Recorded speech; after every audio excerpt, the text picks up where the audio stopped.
आज मध्य प्रदेश के लाखों लाख वो बच्चे जो अंग्रेजी माध्यम से नहीं पढ़े प्राथमिक शिक्षा में, उनकी ज़िंदगी में एक नया सवेरा हो रहा है। प्रतिभाशाली होने के बाद भी केवल अंग्रेजी का ज्ञान ना होने के कारण वो कुंठित होते थे, प्रतिभा को प्रकट नहीं कर पाते थे, हीन भावना से ग्रसित होते थे। और कई तो ऐसे कि मेडिकल कॉलेज में एडमिशन हो गया लेकिन अंग्रेजी के मकर जाल के कारण पढ़ाई छोड़ देते थे। और सोचो उन बच्चों की जो गरीबों के बच्चे हैं, जिनको अंग्रेजी माध्यम में पढ़ना नसीब नहीं हुआ, निम्न मध्यम वर्गीय बच्चों के बच्चे, हमारे अनुसूचित जाति जनजाति के बच्चे।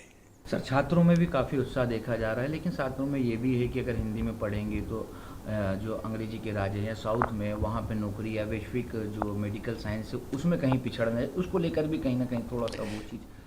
देखिए, हिंदी में पढ़ाई होगी इसका अर्थ दूसरी भाषा सीखना नहीं है।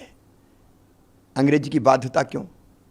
और फिर हिंदी भाषी राज्यों का इतना बड़ा क्षेत्र है, वो डॉक्टर वहाँ रह सकते हैं, वो बाद में चाहे अंग्रेजी सीख सकते हैं, लेकिन पढ़ने के लिए अंग्रेजी चाहिए। या अंग्रेजी के गुलाम हम क्यों बने? और मैं बच्चों से ये कहना, बच्चे तो प्रफुल्लित हैं।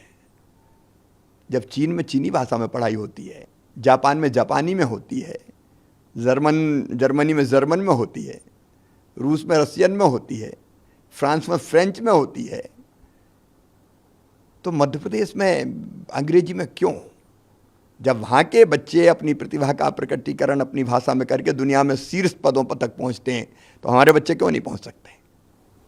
सर, मध्य प्रदेश ने शुरुआत कर दी है, उस कई और राज्य इम्प्लीमेंट करने जा रहे हैं, तैयारियां शुरू हो गई हैं, तो दूसरे राज्यों के सहयोग के लिए मध्य प्रदेश क्या भूमिका निभाएगा? सर, नहीं, हमने जो एक कदम आगे चल चुके हैं, हमने जो किताबें तैयार की है हम शेयर करेंगे। मैं तो मुख्यमंत्रियों को सभी राज्य के भेंट करूँगा कि हमने ये प्रयास किया है, इसमें और कुछ जोड़ सकते हैं तो आप जोड़िए।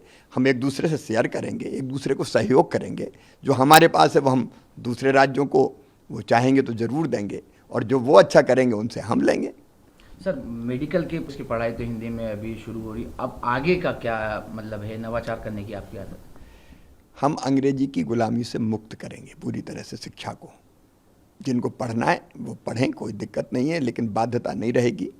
और इसलिए इंजीनियरिंग की और पॉलिटेक्निक की शिक्षा भी हिंदी में होगी। इसी साल 6 इंजीनियरिंग कॉलेज और 6 पॉलिटेक्निक कॉलेज में हम हिंदी में पढ़ाई शुरू करेंगे। इसके बाद हम बाकी कोर्सेस भी हिंदी में बनाएंगे।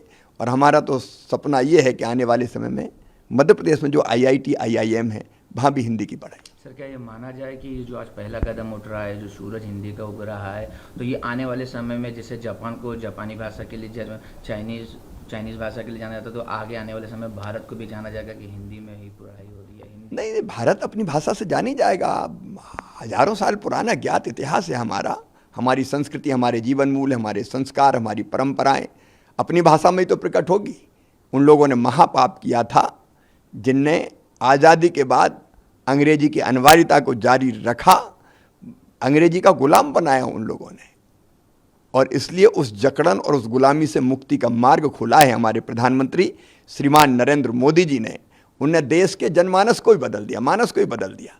जो लोग कहते थे हो नहीं सकता, असंभव है, मोदी जी ने सिद्ध कर दिया करो, ये संभव है। और उन्हीं की प्रेरणा इसके पीछे थी कि अब हम हिंदी में मेडिकल की पढ़ाई शुरू करने जा रहे हैं।